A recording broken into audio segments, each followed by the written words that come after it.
Charles Wilhelm has become known as one of the country's top trainers for both horses and people. His approach to training focuses on educating the horse owner alongside their equine partners so they can form a strong bond and achieve an amazing partnership. Also, teaching a horse to stop. Our stop is only as good as a backup because it's more of a psychological thing. When I ask my horse to stop, I want that horse thinking back, okay? And the reason I backed her up there because she got forward. She stepped ahead without me asking her, okay? Now, when I ask my horse to back up, if you remember, I'm going to bring the reins back to my outside of my waist here, my belt loops. If I feel my horse, and I'm going to put a little bit of leg on it as well, like whoa. I'm going to say the word whoa. I'm going to bring my reins back towards my hip, set the rein, put a little calf of the leg on her, and then if I have to tip my spur to remind her to come off the calf of my leg, and then I will. Okay? Now also remember that if I'm backing crooked, if I'm backing and it's backing crooked, I can pull my right rein to move the shoulder right, or I can pull my left rein with my right leg on it to go left to help keep that horse straight in the backup. Okay.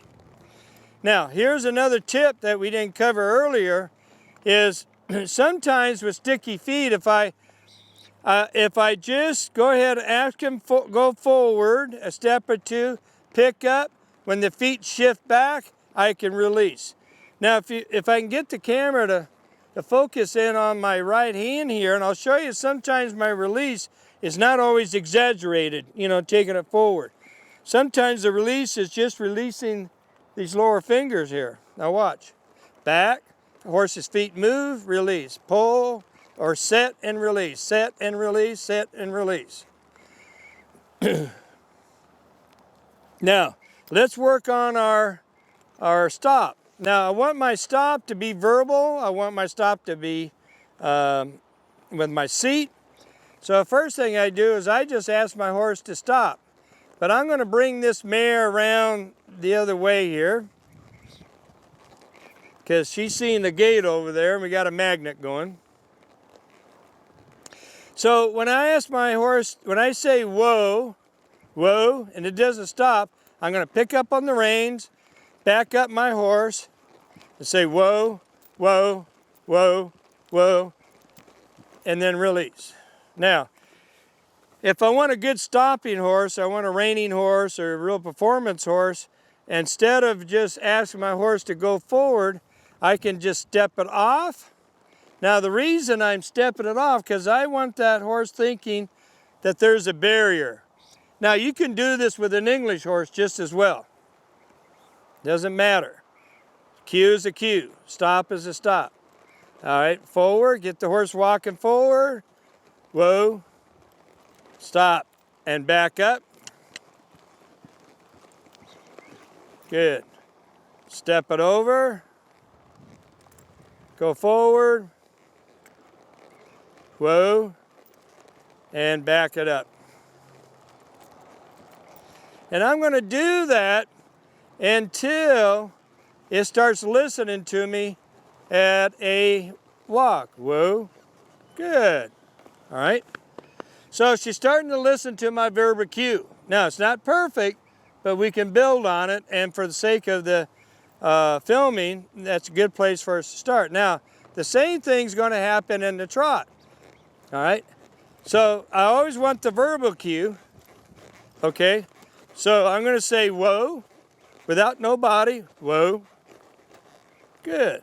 Now, it stopped, but kind of slow down and then stop, like, oh, okay. So what I'm going to do is the same thing. I'm going to say, listen to my verbal cue. The backup is the correction. All right.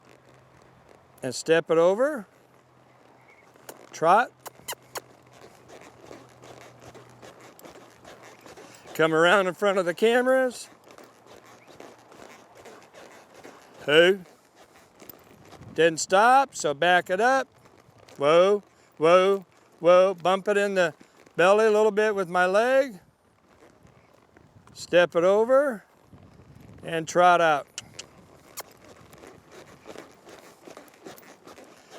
Got a loose rein. I'm using German running martingale, but if you notice that the rope is the draw, it's not even engaged.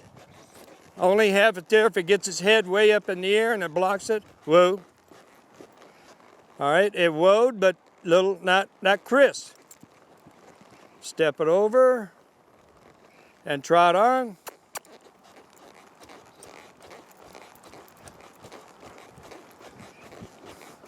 Hey, good.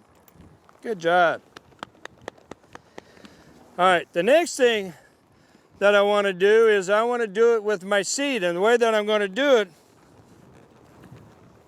I'm going to drop down on my pockets, like the pockets of my jeans right here. I'm just going to drop it right down. So I'm riding with a forward seat, upright, but I'm going to drop down. Another way to look at it is take your belly button towards your back. Okay, and that's going to be my seat cue. So we'll just do it at a trot.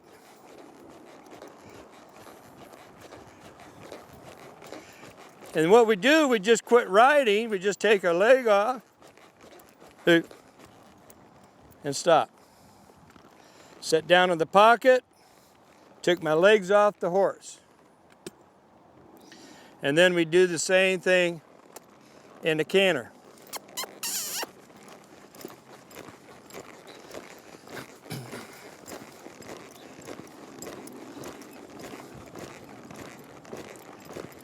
And back. Remember, reinforcing that cue. I want that, if I have a performance horse, I really want that ingrained in them. You know, like you hear the word whoa, they hear my seat, or they stop, okay? And let's do it again. We'll step over to the right.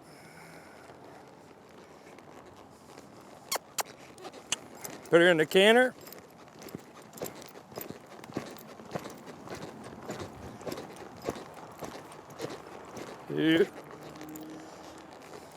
There she kind of laid down on my hand, so I'm going to bump her with my legs to kind of reprimand her a little bit because she fell down on the front end, their nose like down on the ground.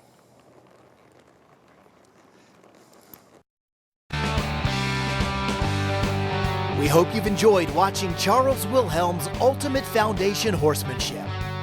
Remember, to find out more about Charles and to see how you can get the most out of your relationship with your horse, visit Charles online at charleswilhelm.com.